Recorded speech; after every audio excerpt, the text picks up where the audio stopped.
जय भीम मित्रांनो, आज मी आपल्याला अशा एका गोष्टीशी हुबेहूब म्हणजे बौद्ध होण्याच्या अगोदरची परिस्थिती आज आपल्यासमोर मी हुबेहूब आपल्या डोळ्यासमोर आणायला बघतोय. आणि माझे काका आहेत, जगदीश सुरळकर आहेत.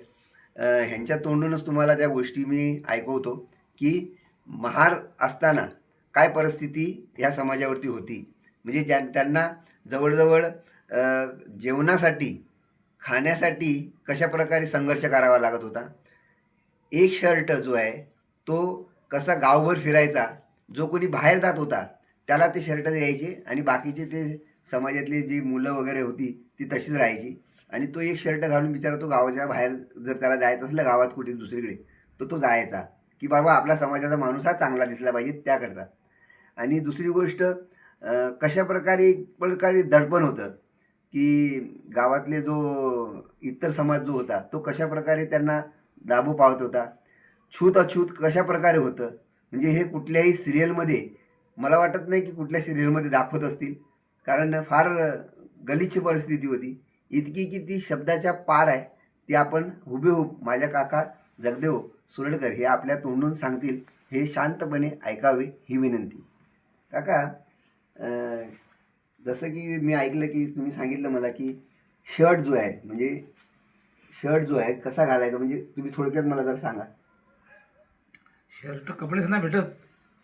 मग एखाद्याने कधी शिवलं नवं कपडा, तर मग तो कपडा प्रत्येकाला गावात जायचा घडत त्याला मागायला जाय, हो हो माझ्या तो शर्ट तिकडे गावाला जायचं आहे, त्यानं ते शर्ट घालायचं ते गावाला जायचं.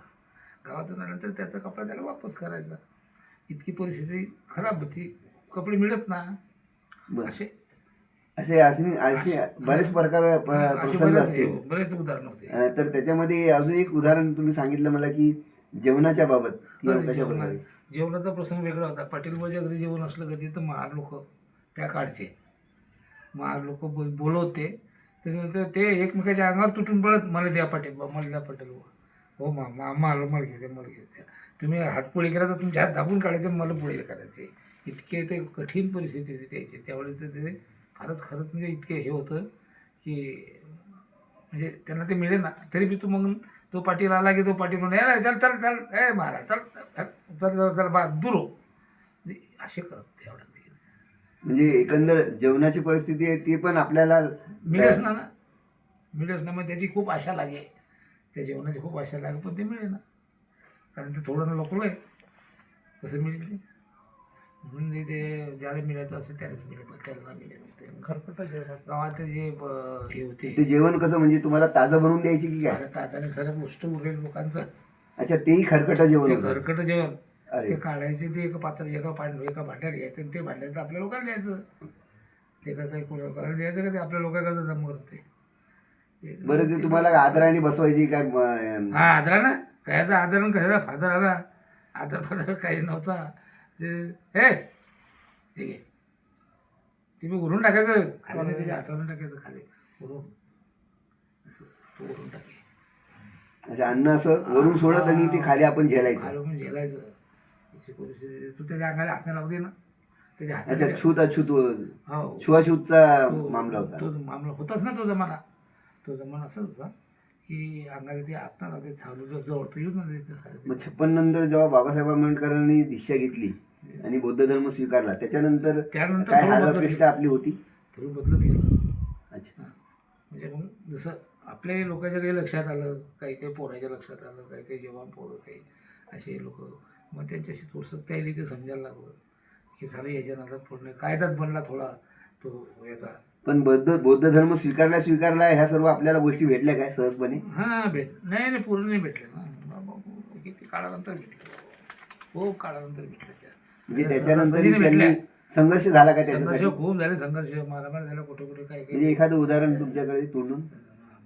56 मध्ये आपल्या गावात मारामारी झाली होती ना. अच्छा, अशी झाली होती की ती बी चालली जाय म्हणून 2-4 वर्ष ते. आमचं गाव पोफडी, हे तालुका मोताळा आणि जिल्हा बुलढाण्यामध्ये हे पोफडी गाव आहे. त्याच्यामधला संघर्ष ते तोंडून त्यांच्या सांगतायत, ते जरा ऐका.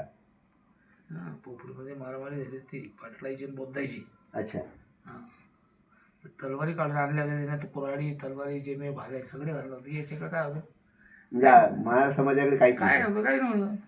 जेव्हा ते बौद्ध झाले त्यांच्याकडे काहीच नव्हतं. हं. तर ते त्यावेळेस मग त्यानं बी मारला आपल्या लोकांना, मार खाल्ला आपल्या लोकांना. काहीच्या पाठीवर तलवारीचे मार होते तेव्हा त्या काळातले, काहीचे बोटं कटेल होते. असे खूप काळ होता तो. महारिकेचा काळ होता.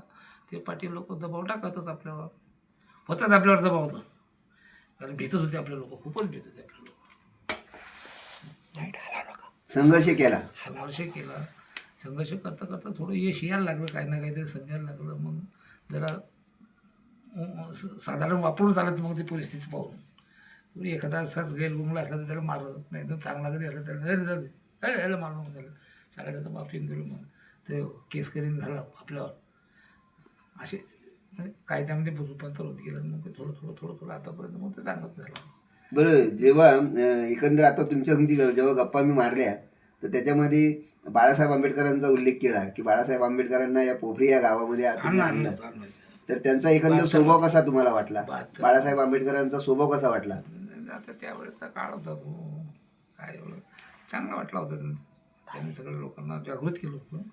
सगळे बाळासाहेब आंबेडकरांनी जागृत केलं. सगळे आसपासचे सगळे खेळायचे सगळे मास्तर फास्तर अमुक सगळे शाळा सगळे चालले होते आम्ही नाडी त्यांच्या सगळे. तेव्हा तुम्ही इथे सर कमिटी मेंबर होते? ग्रामपंचायतचा मेंबर होतो. अच्छा. 72मध्ये. 72मध्ये. अच्छा, 72 मधली गट. म्हणजे बाळासाहेब तेव्हा तरुण होते? तरुण होते, एकदम तरुण होते. लग्न नाही हां. म्हणजे तेव्हाच्या काळामध्ये बाळासाहेबांबरोबर तुमची भेट झाली? म्हणजे पुऱ्या गावाची भेट करून दिली त्यांची. आज रस्ता नव्हता. मला वाटतं ते सम्यक आंदोलन सुरू असेल तेव्हाचा काळ तुम्ही सांगताय. आणि आता जेव्हा भारीप झाली नंतर वंचित बहुजन आघाडी झाली. आता तुमचं असं काय संपर्क येतो का बाळासाहेबांच्या बद्दल? की वंचित बहुजन आघाडी सगळे भोपेला जात असतो आम्ही कधी कधी. अच्छा, सगळे जातात. येतं आले मोताळ्याला कधी आलं तर माहीत पडेल जायचं. बुलढाण्याला जातो ना. आजही समाज त्यांच्याबरोबर आहे. हां.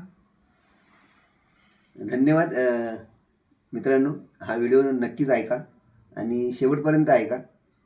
म्हणजे आज जे लोक काय म्हणतात की बाळासाहेबांचा स्वभाव असा आहे, पण मी आज जे बघतो की आमच्या गावामध्ये येऊन गेलेत, म्हणजे तरुणपणी येऊन गेलेत.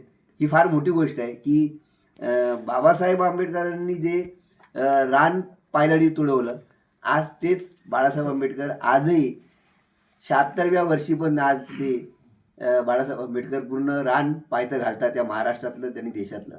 म्हणजे समाजाला एक नवी दिशा देण्यासाठी समाजाने खरंच जागृत व्हावं आणि बाळासाहेब आंबेडकरांची जी वंचित बहुजन आघाडी आहे त्याच्याबरोबर सक्रियपणे कार्यरत राहावं हीच अपेक्षा करतो. धन्यवाद. वंचितला साथ द्यावी असं काकांचं म्हणणं आहे. धन्यवाद.